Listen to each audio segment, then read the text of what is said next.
mga kabataan sa iba't ibang lokal. Hindi man natin kayo kapiling ngayon sa programang ito, subalit kami ay nagagalak sapagkat meron tayong ganitong klase ng programa. Binabati ko kayo ng isang masaya at inspirational na KKC Youth Conference 2021.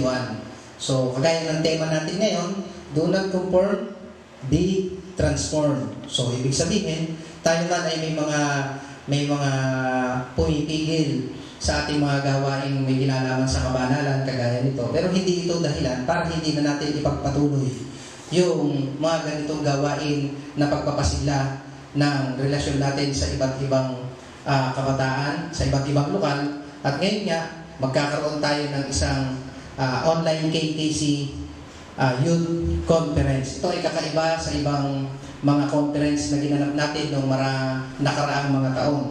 At ito ay isang pamamaraan o halimbawa na kung saan meron tayong alternatibong ginagawa o pamamaraan para mabigyan daan natin yung ganitong mga klase ng mga programa para sa ating Panginoon. Kaya, so, una, lahat tayo ay mayroong goal. Meron kayong mga layunin sa inyong mga buhay. Maaaring iba sa atin ay gustong makapagtapos ng pag-aaral. Yung iba sa atin ay nakapagtapos na ng pag-aaral, gusto nang magkaroon ng magandang trabaho. Yung iba sa inyo nagtatrabaho na, gusto nang ma-promote. So lahat ay ginagawa natin ng paraan at pagsusumikap. Kaya lang, pagka tinanong tayo, ano ba yung goal mo sa buhay mo? Laging sinasagot nung karamihan sa atin, ang maging isang mabuting tao o mas mabuti, mas mahusay kaysa sa nakaraan o sa iba, o mas magaling kaysa sa iba. Pero dapat daw, ang isinasagot natin doon ay maging mas mabuti, maging mas mahusay at mas maayos kumpara doon sa nakaraang buhay ko noong mga nakaraang mga panahon. Ibig sabihin, merong pagbabago. Kung dati tayo ay madaling magalit, o minsan tayo ay madaling igupo ng mga problema, minsan pagka may mga pagsubok na dumarating sa atin, napapagalitan tayo ng ating mga magulang, o kaya naman sa ating mga boss, medyo parang akala natin na pag-iinitan tayo, na pag-iiwanan tayo ng panahon. So ngayon, mas mahaba ang ating mga pasensya, mas nagiging inspirado tayo para ipagpatuloy yung buhay at abutin natin yung pangarap natin o yung goal natin. So, dahil ang sabi po sa Marcos 9:23, all things are possible for who believes. So, pagka ikaw ay naniwala sa isang bagay at ipinanalangin natin, hindi yan imposible ipagkaloob sa atin ng ating Panginoon. Wala namang instant, di ba? Gusto mo palang kumain ng nilagang itlog natural, maglaga ka muna, di ba? Para makain mo siya ng masarap. O gusto mo palang kumain ng isang putahe na espesyal. Pag sumikapan mo, kumplituhin mo yung Ricardo at lutuin mo ng maigi para yung kalalabasan na to ay espesyal din. Mabango, masarap, nakabubusog at nakaka-enjoy habang ito ay yung kinakain. So, lahat ng mga bagay ay magagawa natin dahil sa ating Panginoon at kung ito ay pinaniniwalaan natin na ipagkakaroon niya. So, kung papansinin po ninyo, mayroong dalawang klase ng tao. So, doon sa may picture, di ba? Parehas silang natrap sa isang hukay. Kaya nga lang, yung isa nagmukmuk na lang. Nagmukmuk na lang siya at hinihintay na lang niya na may madaan, hinihintay na lang niya na merong tumulong sa kanya. Pero yung isa, dahil nakita niya, meron namang isang batong maliit. Bakit ako maghihintay? Paano kung walang dumating? Di ba? So, unti-unti niyang kinukot yung lupa hanggang makagawa siya ng daan, hanggang siya ay makalabas dun sa isang, kung ikukumpara natin sa isang problema o sa isang sitwasyon na kanyang nararanasan. So, asan ba tayo sa dalawa na to? Di ba? So, siguro, maaaring sa inyong lahat, masasagot ninyo yan kung nasan ka dyan. At kung ikaw yung nandoon sa lalaking nakaupo, dapat magkaroon ka ng isang malaking pagbabago. Dapat maging katulad ka ng isang lalaki na yun na gumagawa ng paraan para makalabas siya doon sa kanyang kinasasadlakang suliranin. Ito pa, dalawang klase ng pag-iisip. Minsan may mga dumarating o pangyayari sa buhay natin. Minsan, marami dyan nasulugan. Siyempre, pag nasulugan kayo, nawala yung inyong mga gamit sa tahanan, lahat ng naipundar ninyo. O kaya naman, namatayan ng maaga ng magulang, naulila. Pero, sila parang nawawalan na sila ng pag-asa. Hindi na nila alam kung paano mabubuhay, lalo na yung may magandang trabaho o may hanap buhay, nagkaroon ng pandemic, biglang nawalan ng hanap buhay. Ang tendency minsan, hindi na nila alam kung paano magsisimula at paano ipagpapatuloy yung kanilang buhay, namamalimos na lang. Pero, tingnan mo yung isa. Kung titingnan mo, wala siyang kamay. Di ba? Pero pursigido siyang mabuhay. Bakit? Kasi wala namang gagawa na ibang tao at walang ibang tutulong sa kanya o sa inyong lahat o sa atin para tayo ay mabuhay, kundi yung ating linding sarili. Wala siyang kamay, pero masaya siyang nabubuhay. Nagtitinda siya ng kung ano-ano, di ba? Para siya mabuhay. Siguro napanood nyo rin doon sa Facebook, meron akong nakita ron.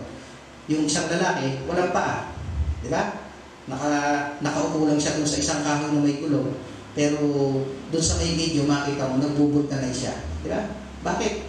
Kung hihintayin mo lang yung ibibigay ng ibang tao, maaaring may tumulong sa'yo. Pero hanggang kailan ka nila tutulungan? Ang unang-unang tutulong sa atin ay yung ating sarili. At yung ibang tao, bago ka nila tulungan, kinakailangan makita muna nila na tinutulungan mo yung sarili mo. So, kayo ng mga kabataan, kailangan makita sa bawat isa sa atin na meron tayong goal, meron tayong isang layunin. At kinakailangan, pinagsusumikapan natin ito. Ano ba yung mga pinagsusumikapan ng isang kabataan? Kung tayo ay may mga pangarap sa buhay, dapat yan laging may lakip na panalangin. Di ba? At yung panalangin natin na yun, hindi lang natatapos doon. Dapat merong gawa. Habang ikaw ay nagpupursige sa iyong pangarap sa buhay, dapat pinagpupursigihan mo rin yung paglilingkod sa ating Panginoon. Kung ikaw tumatagal hanggang madaling araw na nakatutok sa iyong cellphone, lumuluha na yung mata mo, kapipindot ng Facebook, sana naman, pag-araw ng linggo, hindi naman nag-iinit yung feed natin hanggat hindi nayayari yung sermon ni Pastor. Di ba? Kung gaano tayo nai-inlove dun sa mga bagong mga kanta na nalilikha ng mga tao ngayon, sana ganun din tayo nai-inlove sa mga papuri at mga awiting nagpapasalamat sa ating Panginoon. Ayan. So, kung papansinin ninyo yung isang lalaki, yung tatlong lalaki, may isa, nakapalambot naman, hindi na maaaring kapote o jacket na hindi nakababasa. Yung isa naman, wala siyang kapote, nababasa siya. Pero pansinin niyo yung isang lalaki, natutuwa siya, di ba? Umuulan. Kasi, yung mindset niya, may magagawa ba tayo kung ibig ng Panginoon na bumuhos ang ulan? Di ba? At pagka ikaw ay inisip mo lagi na nababasa ka, maaari kang magkasakit, malulungkot ka. Pero dahil siya, positibo niyang tinatanggap yung ulan na pwede natin ikumpara sa mga pagsubok sa buhay natin, mga pangyayaring hindi natin inaasahan, mga pangyayaring hindi umaayon sa ating kagustuhan, malulungkot tayo. Pero kapag kaya yan ay ikinumbert natin bilang isang positibong pananaw na hindi lang naman ako, di ba? Hindi lang naman ako nang nawalan ng trabaho. Hindi lang naman ako ang nahihirapan, di ba? Kung kayo ay mga nag-aaral, hindi lang naman ako ang 2 ang baon, ang 5 piso ang baon, marami naman kami. O, di ba? Hindi lang naman ako ang walang bagong sapatos, walang bagong damit. Di ba? Pero kapag tinignan mo lagi yung kulang sa'yo, talagang magagaya ka doon sa nakasimangot. Di ba? Dahil ang sabi nga ng Panginoon, sa Deuteronomio 31:6, kayo'y magpakalakas at magpakatapang, huwag kayong matakot ni mangilabot sa kanila, sapagkat ang Panginoon mong Diyos ang siyang yumayaong kasama mo, hindi ka niya iiwan ni pababayaan ka niya. So, ibig sabihin, kung dumaranas tayo ng mga pagsubok sa buhay, normal lang yun. Di ba? Kasama natin ang Panginoon. Huwag kayong matakot. Yung magulang, kapag ka pinapalo ang anak, ibig sabihin, itinutuwid tayo. Pero, kapag ka ikaw, bilang anak, inisip mo na pinalo ka ng iyong magulang dahil hindi ka niya mahal, nagkakamali ka. Dapat lagi natin iniisip na kapag tayo ay pinapalo ng ating magulang, pinapaalala lang sa atin na tayo ay mahalaga sa kanila. Kagaya ng ating Panginoon, kung may mga pagsubok na dumarating sa ating buhay, tanggapin lang natin siyang positibo. Dahil dito ay hindi ibibigay ng Panginoon kung hindi natin kayang lampasan. So, pansinin po, isa, meron kang sariling desisyon sa buhay mo, meron kang gustong mangyari, pero dahil mas marami yung, parang mas pinakikinggan natin yung ideya ng iba, kahit mas maganda yung para sa'yo, ang nasusunod natin yung gustong mangyari ng iba. Kung papansinin po ninyo, ang sabi rin sa unang picture, sabi ng dalawang nag-uusap na magkumpare, tignan mo yung donkey. Sabi natin yung kabayong maliit, asno. Diba? Kawawa naman, sinakyan ng dalawang matanda. Diba? So, narinig ng dalawang matanda. Sa sumunod na picture, sabi ulit nung kwan, dahil bumaba na yung babae sabi ng dalawang lalaki nagkukwentuhan, tignan mo yung matandang lalaki. Bakit kaya hinayaang naglalakad yung kanyang asawa? Diba? So, pansinin niyo, sa pangatlong picture, ang nakasakay na yung matandang babae. Dahil bumaba na yung matandang lalaki. Pero sabi pa rin ng dalawang nagkikwentuhan ko, pare, tignan mo yung mag-asawa niya. Bakit kaya hinahayaan niya ang nakasakay lang niya yung kanyang asawa? Bakit hindi siya sumakay? Diba? Dinakinig na naman sila. Bumaba na silang parehas. May nasabi pa rin yung dalawang nakakita sa kanila. Ang sabi yung, tignan mo yung dalawang mag-asawa. May kasama yung asno, ayaw nilang sakyan. Diba? So, papansinin ninyo, lahat ng gagawin natin sa buhay natin, laging may nasasabi yung kapwa natin. Pero kapag ang lagi mong pinakinggan, yung sinasabi nila, paano naman yung gusto mong mangyari? Diba? Hindi alam ng matanda kung saan sila lulugar. Diba? Yun ang pinakamahirap. Pero ang sabi ng Panginoon, sa unang Pedro, ang kanyang kapitulo ay 5, ang kapitulo versikulo niya ay 7, na inyong ilagak sa Kanya ang lahat ng inyong kabalisahan, sapagkat kayo'y ipinagmamalasakit niya. So, ibig sabihin, kung meron tayong mga suliranin sa buhay natin, merong mga pumapagabag sa atin, ipanalangin natin sa Panginoon. Hindi natin dapat, minsan ngayon, ito, nakita ko lang sa Facebook to, alam ko, nabasa nyo na rin. Ngayon, pagka may problema yung mag-asawa, magkapatid, magkapamilya, ipinopost sa Facebook. Di ba? Paano kung bukas, magkabati na kayo? Mababawi nyo pa ba yung ipinost nyo na gano'n? Paano kung nakapagbitawan ng masakit na salita? Paano kung nakasakit ka ng damdamin? Nagkaayos na kayo. Diba? So, nakakahiya.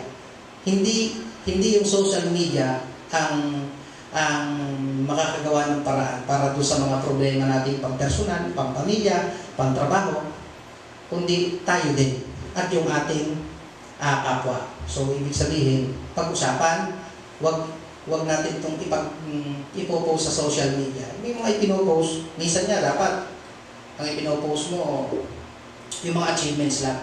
Di ba? Huwag ka nagpo-post ng problema. Bakit? Kasi para nakaka-inspire ka ng iba. So, sabi naman ng Panginoon, kung ikaw ay nababalisa, ikaw ay may suliranin, tumawag tayo sa Panginoon. Sa Kanya natin ilagak, hindi sa kung sino-sinong tao. Ilapat natin yung mga pintuan ng ating kwarto, manalangin tayo na itaimtim sa ating Panginoon. O kaya naman, kung talagang nahihiraman tayo, huwag dun sa mga kaibigan natin. Minsan kasi pag may problema, lalo sa mga kabataang lalaki, di ba? May bibili na ng Red Horse dyan, di ba? Mag-iinuman na sila, di ba? Tapos, kung may problema, sasamahan. Ang problema naman, pagka nalasing na, parang hindi na makita sa kanila yung pagiging isang mabuting Kristiyano. So, sabi nga, titingnan mo rin yung mga taong kinakasalamuha mo, yung mga kinakaibigan mo, dahil yung asin at asukal na Pino, parehas ng itsura yan.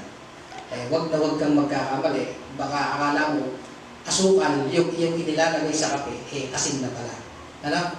So, lagi natin tatandaan. So, wag natin ikinukumpara yung ating sarili. Minsan nangyayari yan sa magkapatid. Bakit si kuya may gano'n? Bakit ako? Wala. Bakit si kuya gano'n? Bakit ako? Hindi. Sa trabaho naman, bakit nauna pa ako ron? Bakit hindi siya ang unang na-promote? Bakit ako? Hindi. Di ba? Ibig sabihin, huwag natin ikumpara yung sarili natin dahil tayo naman nilikha ng Panginoon ng unique. Maaaring kaya siya nasa ganong kalagayan. Meron naman siyang kakaiba. Meron kakaiba sa kanya na hindi mo nagagawa. Baka meron siyang nagawa na hindi mo kaya. Di ba? Baka naman may nauna ka lang. Sabihin na natin sa trabaho. Nauna ka lang napasok, mas masigasig siya, mas masipag siya, talagang mapag-iiwanan tayo. Sa magkakapatid man, hindi naman porke binilan yung iyong kapatid ng isang material na bagay at ikaw ay nahuli na binilan, hindi yun nangangahulugan na hindi ka na mahal ng iyong magulang at hindi na parehas. Titignan din naman natin. Kasi magkakaiba naman tayo ng kalagayan sa buhay. Pero lagi niyong tatandaan, huwag natin ikinukumpara yung sarili natin sa ating kapwa. Dahil magkakaiba tayo ng role sa buhay. At lagi tayong maging mapagpasalamat sa Panginoon dahil sabi sa Jeremiah chapter 29 verse 11, Jesus loves you and He has the best plan for you. So mahal tayong lahat ng Panginoon. Pantay-pantay ang tingin niya sa atin at may plano siya sa atin na maganda. Minsan nga lang, pagka nanalangin tayo sa Panginoon, medyo nade-delay. Hindi naman kasi yan instant. Pagka humingi ka sa Panginoon, hindi naman pwedeng bukas sa makalawa, nandyan na yan. Yan naman hintayin mo lang. Maaaring hindi lang siya dumarating kaagad. Maaaring napepending lang. Pero lagi yung tatandaan, ang Panginoon kailanman, hindi ka niya bibiguin. Maaaring, sabi nga, sa isang kakilala na nakakarinig ko, maaaring dito sa Pilipinas o sa ibang bansa, justice delay and justice denied. Ibig sabihin, minsan, napepending-pending, ang tagal ng kaso, lumipas na ang maraming taon, tapos paglipas ng maraming taon, hearing, hindi naman din pala hindi din naman pala mahahatulan yung nasasaktan, nade-deny din pala. Pero sa Panginoon, hindi nade-deny ang ating mga kahilingan. Ang lahat ng pinangako ng Panginoon ay ibinibigay niya sa tamang panahon. Matuto lang tayong maghintay. Kailangan natin ng patience. Diba? Sa mga kabataan natin, mga lalaki dyan, kahit tanongin nila yung mga magulang, diba? Pagka niligawan yung ating mga magulang, yung ating mga nanay, yung ating mga tatay noon, hindi naman agad sinagot ng inyong mga nanay yung inyong tatay sa unang dalaw lang sa inyong mga nanay, di ba? Ang tagal din. Buwan din yan ang inaabot. Minsan nga, taon pa yung iba. Bakit? Kasi kinikilala nilang mabuti yung tao na kanilang iibigin. Ganun din yung Panginoon. Hindi naman pwede na paghihilingi mo, instant nandiyan yan na. Baka naman hindi mo ba naman kasi kailangan, hindi pa panahon, matuto tayo maghintay, huwag tayong mainit. At wala tayong karapatang mainit dahil tayo lang yung humihingi. Diba? Ano ba yung mga kadalasang hinihingi natin? Minsan ang hinihingi lang ng iba, bagong cellphone. Lord, gusto ko naman ng bagong cellphone, kailan kaya ako bibilang ni nanay? Diba? Lord, sa birthday ko, sana ganito, ganyan. Yung mga minsan, yung mga ganong kahilingan, masyadong mga personal yun. Pero kung yung mga hihilingin natin, Lord, sana matapos na yung pandemic. Para naman makabalik na kami sa normal namin buhay, makapasok na kami sa eskwelahan, makita na namin yung mga mahal namin sa buhay, mga kapamilya namin, mga relatives namin, di ba? Hindi na namin sila natin isita kasi baka magkasakit sila o kami naman ang magkasakit. So, yun. Pero hindi yung instant na ipagkakaroon ng Panginoon. Siyempre may tamang panahon, may proseso. Tamang ang Panginoon ay makapangyarihan, walang imposible sa Kanya. Kaya lang, hindi pwedeng paghiniling mo ngayon, meron na rin siya ngayon. At ang importante lang sa atin, matuto tayong magpasalamat sa ating Panginoon at meron siyang plano sa bawat isa sa atin. Kung ano man yung nangyayari sa buhay natin, sa mundong ito ngayon, may plano ang Panginoon dyan. At magtiwala lang tayo. Pansinin ninyo. Today's society, nakaka-relate po ba kayo? Ayan, nalulunod na pero pinipicturean pa muna. Diba? Minsan niya, nakikita ko, nakapost sa Facebook, kakainin na lang, pipicturean muna. Pipicturean muna isang pagkain, tsaka i-upload sa Facebook. Paano naman? Maaaring tayo, natutuwa tayo dahil meron tayong masarap na pagkain, o kaya naman, merong isang selebrasyon na kung saan hindi natin mapigil yung ating sarili na ibahagi sa iba. Pero minsan, paano naman yung makakakita ron? Baka yung iba, ang kinakain lang ay hindi kabaligtaran nung meron tayo. Hindi ba nakakalungkot para sa kanila? Pero hindi ko sinasabi na huwag na tayo nagpo-post ng gano'n. Pero pansinin ninyo yan, imbis na tulungan, di ba? Pinipicturean pa muna nila. Yan ang masakit eh. Dapat tinulungan muna nila. Pag tinulungan nila yan, patay na.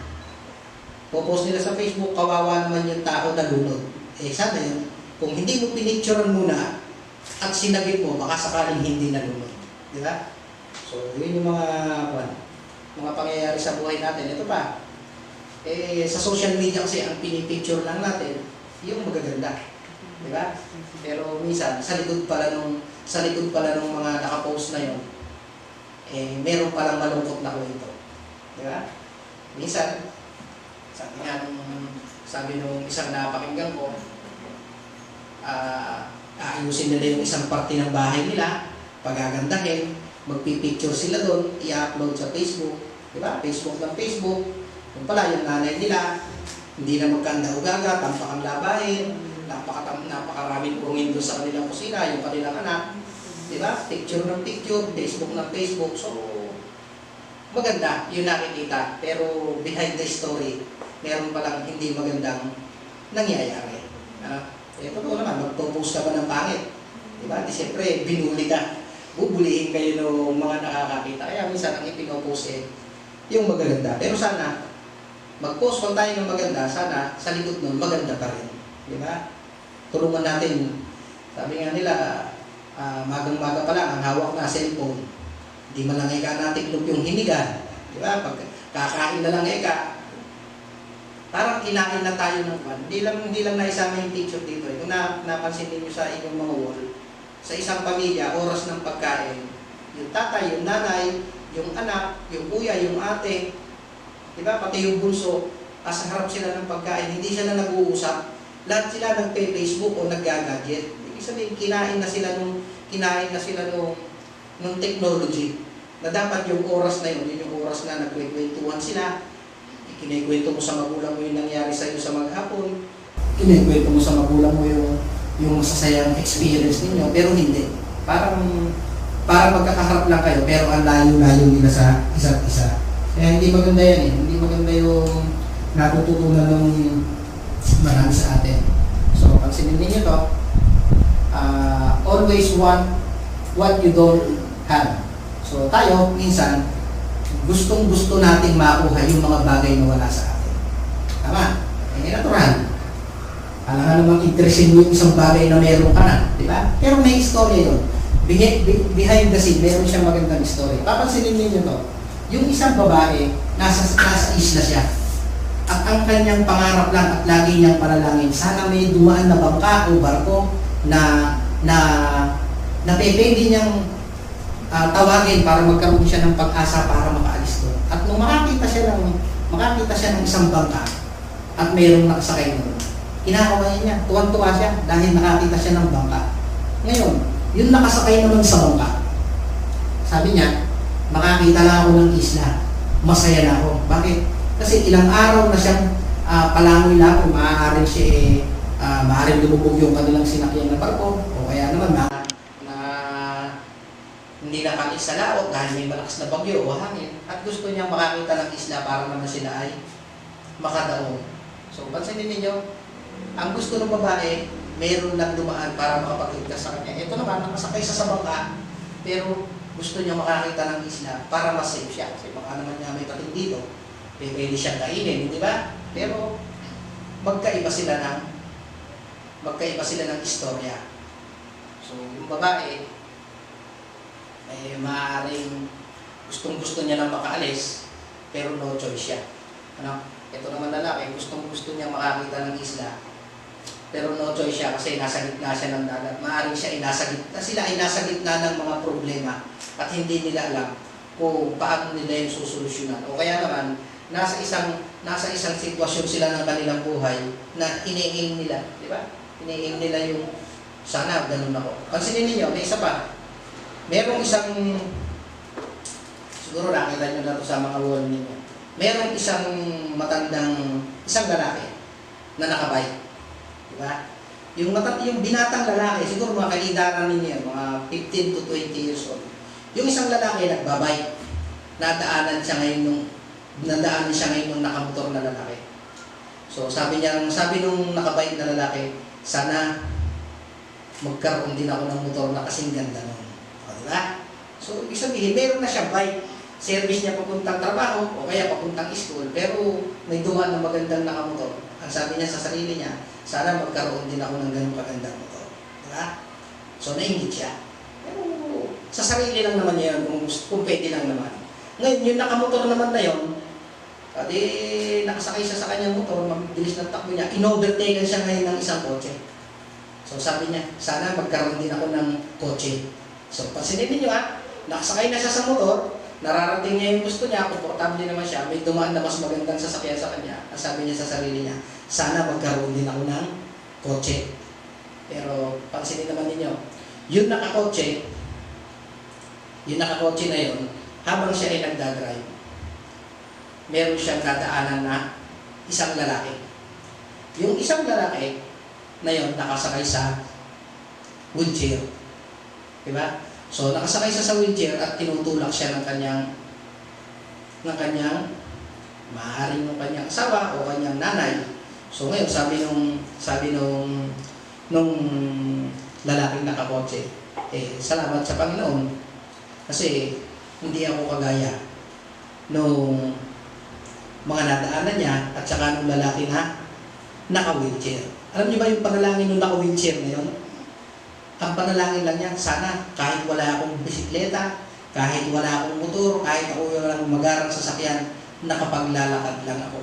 Masaya na ako at dapat ko nang ipagpasalamat yun sa Panginoon. Pero pansinin ninyo, kagaya ng picture na ito, may mga istorya din yung kanilang mga buhay.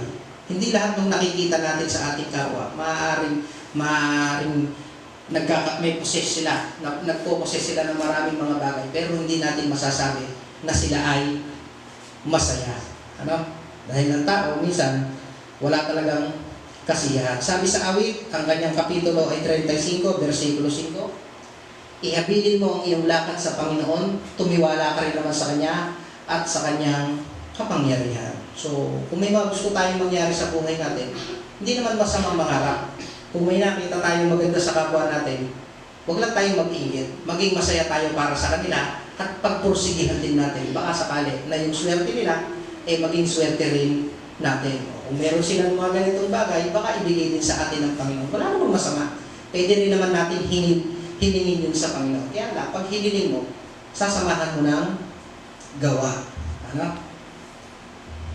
Sa Kawikaan 3, versikulo 5 hanggang 7, sabi rito, tumiwala ka sa Panginoon ng buong puso mo at huwag kang manalig sa iyong sariling kaunawaan.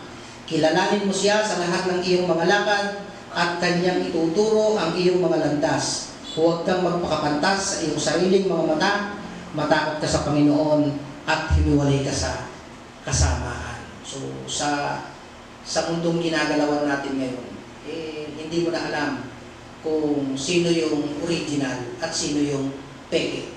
Di ba? Sa cellphone nga pag pumunta ka sa tindahan sa Musliman, hindi mo alam kung peke ba yun o hindi. Unless, binili mo at ginamit mo. So, ibig sabihin, nakadadaya sa paningin. Pero ang sinasabi rito, lagi lang tayong magtitiwala sa Panginoon. Maaaring, ang hirap magtiwala sa ibang tao.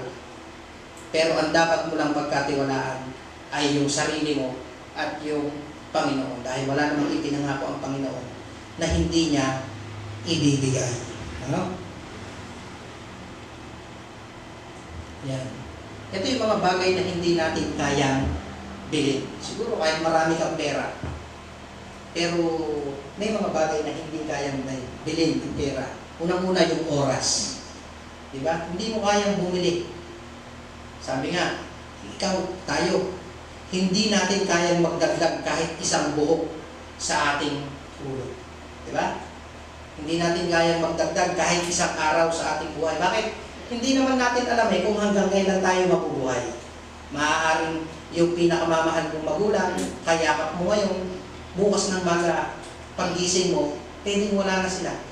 Yung pinakamamahal nating mga kaibigan, di ba? Mga tita, tito, yung teacher natin, kaibigan natin, kita mo lang sa Facebook, di ba? Kita mo lang siya sa Facebook, nag-post pa, ang ganda-ganda ng damit. Tapos bigla mo na lang napalitaan. Namatay na pala si ganun. Di ba? Anong kinamatay? Na COVID daw. So, ang lakas pero namatay. Ibig sabihin, hindi natin harap yung ating mga oras. Kaya nga kung may oras pa tayo, meron tayong mga pagkakataon, ipanaman natin sa ating kapwa, sa ating mga magulang, sa ating mga kapatid, sa ating mga kaibigan, yung ating mga pagmamahal. At kung meron pa tayong oras, yung mga talento natin na tinanggap mula sa Panginoon, sulitin natin, gamitin natin. Umawit tayo para sa Panginoon, sumulat tayo, lumikha tayo ng mga awitin para sa Panginoon, tumugtog tayo para sa Panginoon, mag-aral tayo ng kanyang mga salita para sa Panginoon. Bakit? Dahil hindi natin alam yung oras kung kailan tayo tatawagin ng Panginoon. Yung kasiyahan, diba? Sabi lang nila, pag marami silang pera, masaya sila. Diba? Pero yung tawa ng mga magkakaibigan, diba? Magkakasama kayo ng mga kaibigan mo, bumibili lang kayo ng kwek-kwek sa kanto, diba? Baseball, kikiam, tuwan-tuwa kayo ng kwek-kwentuhan. Yung saya na nararamdaman ninyo, yung tawa ninyo, tunay. Pero yung iba, kahit maraming pera, diba? Babili niya yung magandang damit, bagong sapatos, ano ba? Kahit nga may bago ka pang sasakyan, may bago ka pang cellphone, sino masaya? Ikaw lang. Kaya kinakailangan, maramdaman mo at maramdaman ng kapwa mo na ikaw ay masaya at masaya ka sa piling nila. Friends, sabi nila marami kang kaibigan. Marami kang kaibigan. Bakit? Kasi mag-aaral kayo, ikaw yung taya, marami kang bakon eh. Di ba? Marami kang kaibigan. Pero yung tunay na kaibigan, malalaan mo lang yan sa panahon na ikaw ay may problema at walang-wala. Doon mo malalaan yung tunay na kaibigan. Hindi kayang bumili ng pera ng kaibigan. At pangarap. Pag-asa. Ang pangarap at pag-asa, hindi yan nabibili ng pera. Yan ay nagmumula sa iyong puso, bunga ng iyong paniniwala, pananampalataya sa Panginoon, at yan ay bunga ng iyong pag-asa. Di ba? So, love. Hindi rin nakakabili ng pag-ibig. Yan ay kusang nararamdaman. Kusang ipinagkakaloob. Maaaring pwede mong sabihin na mahal kita sa iyong kaibigan, sa iyong mga magulang, sa iyong mga kapatid, pero maraming klase ng pag-ibig. May mga pag-ibig na hanggang bibig lang. Mahal lang kita sa salita, pero sa gawa, di ba? Hindi na kita mahal. At yun ay mararamdaman ninyo. Sa panahon ng iyong pag-iisa, kung sino yung tao na tumapik sa balikat mo, kumawak sa kamay mo ng mahigpit, nakinig sa iyong mga problema, nagpayo sa iyo ng mabuti, yun yung tunay mong kaibigan, tunay mong kapamilya na merong tunay na pagmamahal sa iyo. Pero sa panahon ng problema mo at pag-iisa mo at walang-wala ka, kabaligtaran ng dati mong buhay, wala sila. Ibig sabihin, hindi sila yung tunay na nagmamahal sa iyo. At yung tunay na pagmamahal, hindi sinasabi lang yung maganda. Sinasabi rin sa iyo yung pangit na nakikita nila sa iyo para i-improve mo. Diba? Pagka sinasabi lang sa iyo yung maganda, kahit na lampas-lampas na yung lipstick mo, kahit na yung makeup mo yung kapal-kapal, maganda ba ako, friend? Ay, napakaganda mo, friend. Ay, hindi yung tunay na kaibigan. Bakit? Kasi hindi niya iniisip na pwede ka pang pagtawanan ng iba. So, yung nagsasabi ng pangit at maganda sa'yo, yun yung mga tunay na kaibigan at nagmamahal sa'yo. At yung kalusugan. Hindi yan nabibili. Marami na kayong nabalitaan, marami na tayong nakita ng mayayamang mga tao, sapat ang kanilang kabuhayan, pero hindi nila nabibili yung magandang kalusugan. Nagkakasakit din sila at pare-parehas silang namamatay. Kagaya din natin, darating din tayo sa punto na yun. Kaya lagi nyo tatandaan, yung kalusugan ay kayamanan. Kaya nga lang, yung literal na kayamanan, hindi kayang bumili ng kalusugan. Kayo yan. Kung gusto mong hindi magtusok ng ano ba yung tinutusok sa tiyan? Sa mga diabetes. Ayun, kung ayaw mong mag-insulin pag ikaw ay nagkaedad, kung ayaw mong mag-maintenance ng pang-high blood, ay ngayon pa lang, huwag ka nang umiinom ng mga matatamis. Iwasan mo na yung mga soft drinks na yan, yung mga ice cream na yan, yung mga french fries na yan, lahat ng mga junk foods, iwasan mo na. Bakit? Ang nakaka-appreciate lang sa iyo yan ay yung bibig. Dahil nasasarapan ka habang kinakain mo siya. Pero habang ina-absorb ng katawan mo, lahat ng karga-karga niyan, at unti-unting dumadaloy at sumasama sa iyong mga dugo, mga ugat, pagdating ng araw, aanihin mo yan. Hindi, sabi mo nga kanina, health is wealth. Diba? Kahit tayo ay mahirap lang, kung hindi tayo nagkakasakit, may tuturing na tayong mayaman. Marami kang pera, labas-pasok pa naman sa ospital. Diba? Kapayat mo lang at tad ka pa ng tusok ng karayon, ng suwero, ay mayaman mo. Diba? Tapos sa bandang huli, kukunin ka lang din pala ni Lord. Ang sugal na yan, mapapangalagaan ninyo ng mga kabataan hanggang sa inyong pagtanda, may pamamanan nyo yan. Yan, masarap yung maging malusuga. Humaba ang iyong buhay. Makakasama mo ng matagal yung iyong mga magulang, makakasama mo ng matagal yung iyong mga anak hanggang sa iyong mga apo. Yung ibibili mo ng gamot, ibibili mo na lang ng mga bagay na ikasisiya ng iyong pamilya. Di ba? So, yan yung mga bagay na hindi kayang bayaran ng pera, hindi natin kayang bilhin. Sabi kasi sa Roma, 12:2, at huwag kayong magsiayon sa sanlibutan ito, kundi mag-iba kayo sa pamamagitan ng pagbabago ng inyong mga pag-iisip upang mapatunayan ninyo kung alin ang mabuti, kaaya-aya at lubos na kalooban ng Diyos. May mga bagay na matuwid, tila tama sa ating mga paningin, pero dulot pala nun ay kapahamakan. Kaya tayo bilang mga kabataan, kayo na palagi ng pinangangaralan ng ating mga magulang, lagi na kayong laman ng simbahan, active kayo sa mga ganitong klase ng mga gawain, at isinasaisip ninyo yung mga aral na naririnig ninyo kapag aaral ng libro. Isa yun sa mga bagay na babaunin ninyo para maging isang mabuting Kristiyano. At yan ay tataglayin ninyo hanggang kayo ay magsitanda at lisanin na yung pagiging kabataan. Dahil lahat naman kayo, lahat tayo ay magiging mga magulang. Kapag tayo ay may mga itinanim, meron tayong mga tinanggap na mabubuti sa Panginoon, meron tayong ituturo at iiwanan sa mga susunod na herenasyon. Kinakailangan mapatunayan natin sa ating sarili kung alin ang mabuti. So, mabuti ba yung ginagawa natin ngayon? Diba? So, mabuti. Bakit? Ginagawa natin to para sa ating Panginoon. Kaaya-aya ba na tayo ay pag-araw ng linggo, inilalaan natin yung ating mga sarili, iginagayak natin. Minsan kasi yung ibang mga kabataan natin, pagka may pupuntahang outing, kapag magmumol nung wala pang pandemic, mas maaga silang gumigising. Pagka linggo, ang bigat-bigat ng kanilang katawan. Diba? Pero mali, dapat mas nasasabik tayo na makasama at makapiling yung ating Panginoon. Bakit? Kasi tuwing linggo lang naman. Tapos pag uwi natin sa mga pangkaraniwang araw, makakasama mo na lang siya at makakausap mo siya sa mga oras ng iyong panalangin. Pero sa bawat segundo at minuto ng iyong buhay, ipinararamdam niya na mahal ka niya. Diba?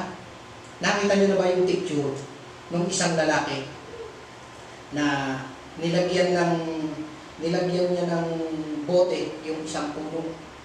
Isang puno o isang halaman, parang bonsai. Wala akong makita ang picture Sinesearch ko siya, hindi ko makita. Tapos may hose siya papunta sa kanya, ginagawa niya oxygen. Bakit? Naubos na kasi ang puno sa mundo. Putol ng putol, hindi naman nagtatanim. Ngayon, polluted na yung hangin. Napansin niyo ba? Bakit maraming namamatay? Maraming namamatay, sabi, sakit COVID-19. Kasi hindi sila makahinga. Hindi sila makahinga dahil napupuno ng plema yung kanilang baga. At nahihirapan silang huminga hanggang sila ay bawian ng buhay. Ako ay isang buhay na matotoo dahil noong August 19 ay na-COVID ako. No? At hindi ako makapaniwala. Dati, sabi ko, COVID, pang lang yan. Parang ubo lang yan. Ay, amoxicillin, cepalexin, vitamins lang ang katapat niyan, tsaka suog-suog. Pero, nag-iingat din naman ako. Kaya lang, hindi ko sukat akalain na magkakasakit ako. At nung ako po ay nagkasakit, na-diagnose ako na COVID-19 positive, severe. Severe yun sa akin eh. Dahil umuubos ako ng 4 na oxygen sa isang araw, 2 sa araw, 2 sa magdamag. Sa loob ng 3 hanggang 4 na araw, naramdaman ko yung pagginhawa, 5 araw na. So, ibig sabihin, yung 4 hanggang 1 araw, hirap na hirap akong huminga. Natutulog ako, nakaupo. At kung walang oxygen, ang pakiramdam ko, parang walang butas yung lalamunan ko, tsaka yung baga ko parang tinitigan. Imagine po ninyo, nabuhay ako ng 36 na taon. Libre ang hangin. Inabot ko ngayon na bumili ng hangin para mabuhay. Diba? Napakaswerte natin. Akala ko sa kwento lang ito nung matanda. Na-appreciate ko naman dahil yung isang matandang lalaki, sabi niya, dahil siya ay nagkasakit, sa loob ng 2 araw, nagpa-hospital siya. 72 years, inoxygen siya ron, at ginamot siya ng doktor dahil meron siyang karamdaman. Nung makita niya yung kanyang bill, umiyak siya. Diba? Umiyak siya. Pero sabi ng doktor, bakit po kayo umiiyak? Sa laki po ba nung inyong babayaran? Diba? Pero ang sabi ng matandang lalaki, hindi, Dok. Alam mo bakit ako naiyak? Diba? Imagine niyo, 72 years akong nabuhay ng libre. Libre wala akong binayaran. Tapos, 2 araw lang ako sa ospital, ang babayaran ko 2,000. Sino hindi maiiyak? Di ba? Nabuhay ka ng napakahabang panahon, libre. Libre ang tubig. Di ba? Libre ang sikat ng araw. Tapos, libre ang hangin. 2 araw lang sa ospital, ang binayaran 2,000. So, ibig sabihin, napakabuti ng Panginoon. Dahil lahat ng biyaya ibinibigay niya sa atin. Minsan tayo nga lang yung hindi nakaka-appreciate. Minsan kasi ang tao talaga hinahanap niya lagi yung wala. Ano? Pero dapat, huwag natin hanapin yung wala. Kasi wala nga eh. Dapat ang lagi natin nakikita yung meron at dapat natin ipagpasalamat. Ito yung mga bagay na hindi dapat natin ikahiya. Ang sabi rito, kung tayo ay may mga lumang damit, diba? Old clothes. Sabi ko kanina, kung hindi bago yung mga damit ninyo, hindi na dapat mahiya. Bakit? Kasi hindi naman yung suot mo ang nagde-define ng iyong talent. Di ba? Sino bang mag-aakala na yung isang long hair na lalaki na ang kanyang suot hindi naman bago, pero nung humawak ng mic. Di ba? Nakita niyo ba sa Facebook yun? Nakita niyo siguro sa Facebook, ano? Yung isang pulubi, nila. Yung isang pulubi na mahaba ang buhok, balbasan, marungis yung damit, nakashort lang, tapos butas pa yung tsinelas. Kaibigan siya nung may-ari nung tindahan na may video. Okay. Pinakanta siya. Ang kinanta niya, Just Once. Viral yun. Di ba? Di ba? Hindi naman yung suot mo. Hindi naman kung ano yung itsura mo ang nagsasabi kung gaano ka kagaling eh. Di ba? Sa Julian nga lang, nagulat ako eh. Magaling palang mag-drawing, magaling palang mag-charcoal drawing niya tatawag doon. O di ba? Nakita ko lang sa Facebook. Akala ko magaling lang siyang kumanta. Pero magaling din pala siyang mag-drawing. So, huwag kayong mahiya kung hindi bago yung mga gamit natin, kung luma yan. Kasi hindi naman yan nagsasabi kung gaano ka kagaling. Hindi naman dyan nasusukat yung talentong ibinigay sa'yo ng Panginoon. Poor praise. So, hindi naman porkit yung mga kaibigan mo hindi magagara yung kanilang mga kasuotan, walang magagandang gadget, hindi hinahatid sa eskwelahan ng magagandang sasakyan, dapat ka nang mahiya. Bakit? Kasi sa pagiging isang tunay na kaibigan, wala namang status, walang mayaman, walang mahirap, walang maganda, walang pangit, walang magaling. Dahil kayo, kung totoong magkaibigan kayo, mahal mo siya kung ano yung meron siya. Diba? Yung kanyang bad side at good side, mahal mo dahil tunay kayong magkaibigan. At kung yung ating mga magulang, medyo maedad na, minsan, maedad na, tapos, pagka nakita mo yung kamay, kalyo-kalyo, madumi yung mga kuko, di ba? Parang nahirapan, huwag natin sila ikahiya. Bakit? Dahil kung wala sila, wala tayo. Utang natin sa kanila ang ating mga buhay. At yun ay dapat nating tanawin na malaking utang na loob. At yung simpleng pamumuhay natin. Maaaring hindi tayo binayaan ng Panginoon ng kayamanan. Maaaring tayo ipinanganak sa isang pangkaraniwan at mahirap na pamilya. Pero hindi naman nasusukat doon sa pamumuhay mo. Di ba? Kung ano yung hinaharap mo. Pagka ikaw ay ipinanganak na mahirap at ikaw ay namatay na mahirap, di ibig sabihin, may pagkukulang ka naman. Dahil ang haba ng panahon na ipinagkaloob sa iyo ng Panginoon, kailangan naman, sikapin mo naman na mabago. Hindi man maging maganda, at least mayroong improvement. Di ba? At yun naman nangyayari dahil sa isang matinding motivasyon. Ang tao, parang sundalo, habang nasusugatan, lalong tumatapang tayo. Hanggang dumadanas tayo ng maraming mga problema sa buhay, dapat lalo tayong kumakapit sa Panginoon. Lalo tayong lumalapit sa Kanya. Bakit? Kasi siya lang yung magiging kasagutan ng ating mga katanungan at magiging solusyon dun sa ating mga suliranin. Sabi nito, ito yung mga tips na dapat natin tandaan kapag tayo ay may mga problema o dumadating tayo sa panahon na down tayo. Sabi nito, pain is part of growing. So kapag ikaw ay nakakaramdam na ng konting sakit sa iyong damdamin o parang kabiguan, ibig sabihin, huwag kang malungkot. Parte lang yun na ikaw ay nagiging mature. Di ba? Kapag ikaw may nabigo ka, bumagsak ka sa isang exam, hindi ka natanggap sa isang trabaho, o may nangyari hindi maganda sa'yo, parang wala lang sa'yo, ibig sabihin, immature ka. Di ba? Wala ka man lang reaksyon. Kasi kapag ikaw ay nasaktan, magiging positibo ka na dapat sa susunod, hindi na maulit. Diba? Sabi nga, kung saan ka nadapa, dapat doon ka tumayo. Kung nabigo ka sa una, dapat sa pangalawa, ikatlo, hindi na yung maulit. Dapat positibo na. Everything in life is temporary. Walang permanente sa mundo. Lagi niyong tatandaan yan. Walang permanente sa mundo at lahat ay nagbabago. Worrying and complaining change nothing. So kaya huwag tayong masyadong mareklamo. Huwag tayong masyadong mapaghanap. Huwag tayong masyadong nag-iisip ng mga bagay na minsan kasi ginagawa natin problema at usapin yung mga bagay na hindi naman dapat pag-usapan. Bakit? Kasi wala namang mangyayari, wala namang magbabago kahit makipag-away pa tayo. Sabi nga,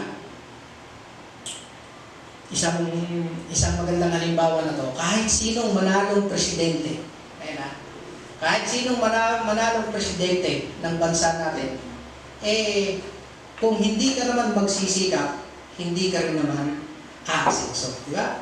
Pagka may nanalo bang presidente, bibigyan ka ba niya ng pera? Hindi naman, di ba? Pagka may ikaw ay nanalo presidente, graduate ka na bagad kung ikay nag-aaral. Pag may nanalo bang presidente at ang nanalo ay hindi yung ibinoto mo, may pagbabago ba sa buhay mo? Wala. Dahil tayo rin naman yung gumagawa ng ikagiginhawa ng mga buhay natin. At laging tatandaan, your scars are symbol of your strength. Diba? May mga papait na pangyayari sa buhay natin. Minsan, maagang namatay yung ating magulang. May kaibigan tayong namatay. Nabigo tayo sa una nating pag-apply ng trabaho. Nasiraan tayo nasira yung pananim natin, ng magulang natin, na pinaniniwalaan mo na pagkukunan nyo ng kabuhayan. Diba?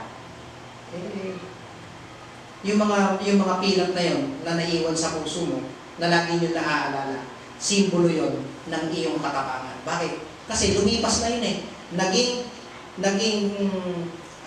tawag dito, naging stepping stone ninyo yun, o yun yung mga naging dahilan para mag-move on ka. At kapag dumating ka uli sa ganung klase ng sitwasyon, kayang-kaya mo na. At pagka ikaw ay nagkaroon ng pagkakataon na nakasalamuhan, naka-encounter ng isang kaibigan, tao, kapamilya, na dumadaan sa ganung klase rin ng sitwasyon, kayang-kaya mo siyang advisean ng tama. At ano bang maliit na mga struggle sa buhay natin o pagsubok natin, lagi ninyong iisipin na stepping stone ninyo, step forward.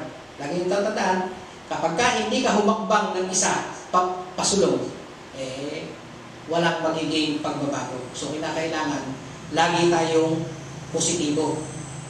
Laging pasulong, hindi pa atras. Pagka may problema, hindi dapat tayo lalakad pa atras. Kasi pag pa atras, negative yun. Kinakailangan, lagi tayong forward. Kaya nga sabi nung awitin natin, sulong-sulong, huwag uurong. Di ba? Bakit? Kasi ang sabi kanina, kasama natin ang Panginoon at ipinagmamalasakit tayo ng ating Panginoon. Kaya lang, idalangin natin at ipagkatiwala natin sa Kanya yung mga bagay na bumabagabag sa atin. At others, people, negativity is not your problem. Yung problema at suliranin ng ibang tao, hindi mo na yung problema. Diba? At lalo na kung sila masyadong negative. Pero pwede natin silang impluwensyahan para maging positibo rin yung kanilang pananaw sa buhay. Pero kung hindi natin sila kayang isama, hindi dapat tayo yung maisama nila. Ano? Sabi nga, kaysa ikaw yung mapahamak at ayaw naman nilang sumama sa iyo sa mabuti, mas mainam na layuan natin sila. At yung uli, sabi rito, if you pay. Lahat naman tayo minsan nabibigo. Maraming kabiguan. Lahat tayo na naririto ngayon, yung mga nagtagumpay dyan at mga nagsisimula pa lang ng mga kabataan, lahat yan dumanas ng kabiguan. Pero, ibig sabihin, yung fail na yan, hindi na nangangahulugan na susuko tayo. Bakit? Dahil sabi rito, fail means first attempt in learning. O, di ba? Kapag ka yung fail ay tinanggap mo sa sarili mong negatibo, hihinto ka na, susuko ka na. Pero ang kahulugan pala ng fail sa positibong pananaw, first attempt in learning. Ibig sabihin, kung nagkamali ka, nalaman mo mali yun, at malalaan mo ngayon, yun tama. So, first attempt in learning. Nagkaroon ka ng pagkakatuto, improvement. End is not the end. In fact, end means effort never dies. So, ibig sabihin, kapag ka gumagawa tayo ng isang mga bagay, ibigay natin yung best natin. Hindi yung parang napilitan lang tayo, baka sunod lang tayo. Ibigay na natin yung best natin. At kung ikaw ay tumanggap ng salitang no, minsan nireject tayo. Diba? Nag-apply ka ng trabaho, no. Nagtapat ka ng iyong pag-ibig, no. Diba? Masakit yun. Pag nagtapat ka ng ng iyong pag-ibig, ang sagot sa'yo, no. Naghanap ka ng trabaho, hindi ka natanggap, o may mga bagay na gustong-gusto kang mangyari pero hindi pumabor sa'yo, pero dapat maging positibo ka pa rin. Bakit? Lagi niyong tatandaan na ang ibig sabihin pala ng no sa positibong pananaw, next opportunity. Baka hindi naman siya yung bagay, hindi naman siya yung nakalaan para sa'yo. Kaya nga, no, next opportunity. So, kinakailangan lang natin maging positibo. Huwag kayong mag-alala. Kung hindi naman 40 minsan may mga kabataan na nag-a-aspire na makagraduate, makapaghanap ng magandang trabaho, huwag kayong mahihiya kung dumating sa punto na tayo ay hindi nabihiyaan o hindi kayo nagkaparehas ng kaibigan mo ng kalagayan sa buhay. Maaaring tayo ay hindi, kahit gustong-gusto natin makapag-aral, hindi tayo nakatapos ng isang kurso. Pero marami namang hindi nakapag-aral na nagiging matagumpay sa buhay. Di ba? Sipag at diskarte lang. At kailangan maging positive lang tayo. At kinakailangan palagi lang tayong magtiwala at manalangin sa ating Panginoon. Kagaya ng bata na to. Di ba? Papansin ninyo yung ulam na niya parang dahon lang ng ampalaya na binagoongan. Di ba? Pero nagpapasalamat pa rin siya sa Panginoon. Ganyan sana yung maging attitude natin. Lahat ng bagay, anumang bagay na tinanggap natin, malaki man yan o maliit, kakaiba man yan o pangkaraniwan, dapat lagi natin ipinagpapasalamat sa Panginoon. Bakit? Kasi galing sa Panginoon yan. Di ba? So, yung buhay at kalakasan na patuloy niyang ipinagkakaloob sa atin, dapat lagi nating ipagpasalamat sa Panginoon. Sa inyo na mga minamahal namin mga kabataan, ganito man yung sitwasyon natin sa buhay, magpursige lang tayo. Huwag tayong huminto sa pagpupuri at pagpapasalamat sa Panginoon. Palagi tayong manalangin at maging masigasig tayo sa paglilingkod sa Kanya. Kung may mga gawain yung mga kabataan, kagaya na to, lalo-lalo na kung wala ng pandemic at makapagkikita-kita na tayo, kailangan panatilihin natin yung init at alab ng ating paglilingkod sa ating Panginoon. Yung maliit na pananampalatayang tinanggap natin sa Panginoon, dapat yan, habang tayo ay nagkakaedad, lumalaki rin yan. At kapag kayo ay magulang na, nasa hustong gulang na, may mga hanap buhay na, dapat yan isang malaking puno na yung pananampalatayang itinanim na yan sa inyo ng Panginoon at may bunga na. At yung mga bunga na yan, yan naman yung ibibigay natin dun sa mga susunod na henerasyon. Maaaring yung inyong mga anak, inyong mga kapatid, yung inyong mga pamangkin, hanggang sa inyong maging apo. At pag dumating yung araw na tinawag na tayo ng Panginoon, meron kang may pagmamalaki. Di ba? Na ako ay puno na mabunga. Ako ay pinagkalooban ng Panginoon at pinagkatiwalaan. At ito yung mga bagay na ginawa ko nung ako ay bata pa. Di ba? Ang sarap sa pakiramdam na nagkwekwento. Ano, kabataan namin, alaya na, ganito ang mga games namin. O, di ba? Parang kinukumpara natin. Kaya lang, millennial na kasi tayo ngayon. Kaya medyo kakaiba na. Minsan hindi na masyadong na-appreciate ng mga magulang natin, lolo-lola natin, di ba? Pero ganun pa man, lahat ng mga bagay na yan ay ginagawa natin para sa Panginoon. Para kapag tayo ay napunta sa mga ibang lugar at nakapaghanap buhay tayo ron, malayo tayo sa ating pamilya, malayo tayo sa lokal na kinabibilangan natin, hindi tayo masyadong nakaka-attend sa mga gawain may kinalaman sa kabanalan at pagpapasila ng relasyon ng mga kabataan. Anak ka man doon, kagaya na to, di ba? Makita mo lang na naka-online sila, parang nandun ka na rin. At lagi kang may positibong pananaw na hindi habang panahon na ganito. Minsan, iniisip mo, darating ang araw, andun din ako. Maaaring sa kasalukuyang sitwasyon, ganito lang muna kami, pero darating ang araw, aayos din, babalik din sa lahat yung mga dapat namin gawin para sa ating Panginoon. So sa inyo lahat na mga kabataan, nasaan man kayo, ano man ang inyong ginagawa, lagi inyong tatandaan, ipagpasa Diyos at ipanalangin ninyo lahat ng inyong gagawin at pagpapalain kayo ng Panginoon. So, maraming salamat sa inyong pakikinig, pagpalain kayo ng Panginoon.